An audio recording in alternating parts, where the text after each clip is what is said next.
Oat milk is increasingly popular. It's become really trendy. But what's the health effect? Is oat milk healthy, unhealthy?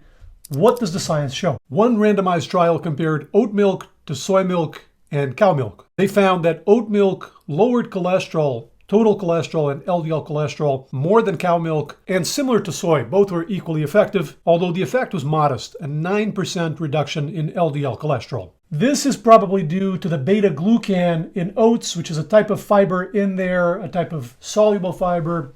Oats themselves have the same effect of cholesterol lowering, and that's how they do it, through this beta-glucan fiber. In the same trial, interestingly, they also had a subjective question. They asked people which milk they preferred in terms of the appearance and the taste and the texture and all that. And in general, oat milk was superior to soy milk. People preferred that one, especially for flavor. They found the oat milk more pleasant. There was no significant difference from cow milk, but of course, this is subjective. You let me know in the comments what your preference is. Other than that, no other differences. Body weight, blood sugar, insulin, triglyceride, or antioxidant status were all roughly similar on all three milks. So I think these are really interesting results. One limitation is we don't have a lot of trials. There's a couple, 3 or 4 trials looking at oat milk, and there's precious little looking at actual disease risk long-term. Risk of heart disease, cancer, diabetes. There's lots of those data for oats themselves, and it's overwhelmingly beneficial. Lower blood pressure, lower cholesterol levels, lower risk of diabetes, lower mortality risk. But ideally, we want to see some results for oat milk itself. What about the composition of oat milk? What do we know about the nutrition in it? Oat milk is made by milling oats with water and then straining the mix. And then commercial brands often add different oils, emulsifiers, and they often also fortify with things like calcium, vitamin D, vitamin B12, and the goal is to make it closer to cow milk in the feel and the nutrition. So different brands of oat milk vary. Some use oils, some don't, some fortified, some don't.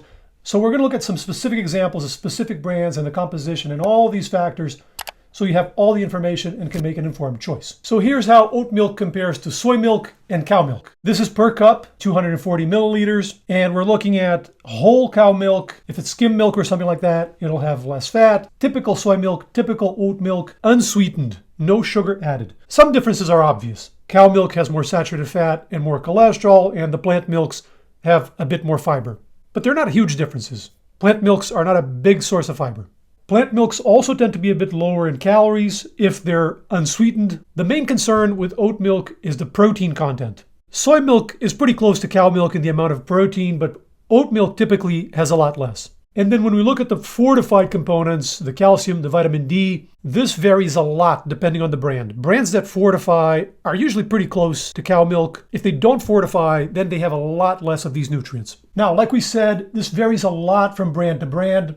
So let's look at 3 of the most common, most popular brands of oat milk and see how they compare. So we're looking at Oatly, Alpro, and Silk. We're looking at products with no sugar added. But bear in mind, if you go for a sweetened product, then it's going to have a lot more carbs and added sugars. The specific products are Oatly, no sugars. They mean no sugars added. Obviously, has some natural sugars. Alpro, no sugars. And Silk, unsweet. Basically, the main difference here is that the Silk product is more diluted. So you see it's about half the calories, less protein as well. I think they just dilute it more. There's more water and less oats. And then when it gets to the things that are fortified, that are added in, the calcium, for example, the Oatly and the Alpro are pretty close to the calcium in cow milk. Silk, they actually add a bit more, 450 milligrams instead of 300 in cow milk. Vitamin D, both the Oatly and the Silk pretty close to cow milk, and Alpro has a bit less. And then iodine is something we haven't talked about yet. Cow milk is a significant source of iodine in the Western diet. The Silk product does not supplement iodine. The other two do. It's about half of the content of the cow milk. And finally, B12, cow milk has about 1 microgram. The Oatly and the Alpro have about half of that, and the Silk has about 3 times that. So bottom line, out of these 3 oat milk brands, Oatly might be the best compromise. The vitamin D and the calcium are in the same ballpark as the cow milk. It has some iodine, and it has the most protein out of the 3 oat milk brands. Although, as we said, soy is much closer to cow milk as far as protein. Now, these 3 brands don't have added sugars, but they still have some additives like oils, emulsifiers.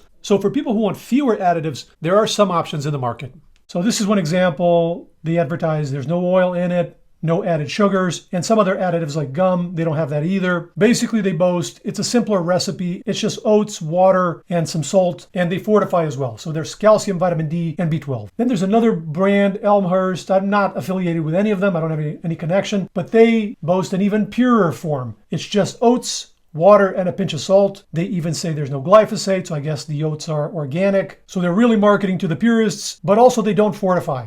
So there's no vitamin D, there's almost no calcium, so something to bear in mind. Another question is absorbability of the nutrients. And there's a question, for example, with phytates, which are a type of molecule found in oats and some plant foods, and whether that can block or inhibit the absorption of some of these nutrients like calcium and zinc and things like that. I tried to look. I have not seen studies specifically looking at the absorption of nutrients from oat milk. They have done this with soy milk, and the absorption of calcium from soy milk seems equivalent to cow milk. So that's good to know. So if the idea is to find a substitute for cow milk that is nutritionally equivalent, then soy milk is a better match. Some people prefer oat milk for the taste. They find it creamier and they just get their protein elsewhere. That's fine too. So here are the main things to look out for if you're going for some oat milk. Sugar content varies a ton from brand to brand, depending whether that product is sweetened or not. So ideally, you want to go for a brand that doesn't have added sugars. It's unsweetened. Also, as we saw, oat milk has a lot less protein than cow milk or soy milk. This is particularly important for children. If you're gluten intolerant, oats naturally don't contain gluten, but sometimes it can get contaminated during processing with wheat products.